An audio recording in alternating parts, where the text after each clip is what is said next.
Secretary Clinton, how are you going to pay for these big, ambitious goals? Would you support a carbon tax?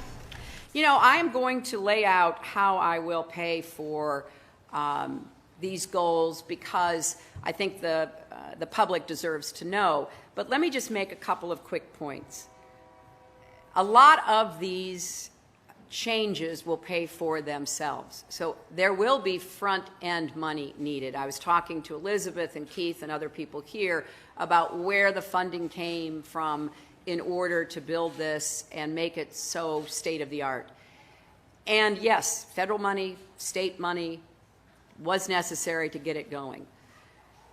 But there are ways of making those investments and getting a return on the investments that will redound to the benefit of the American taxpayer. So I will be talking about energy and climate security. I will be talking about modernizing North American infrastructure, about safe and responsible production, especially making sure taxpayers get a fair deal for development on public lands and areas that I think are too sensitive for production that should be taken off the table.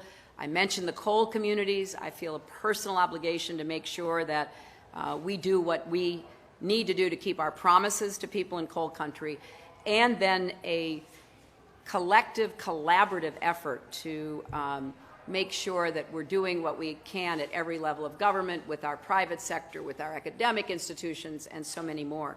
I'm really excited about this, and I come from a family that, as my husband famously said, believes in arithmetic.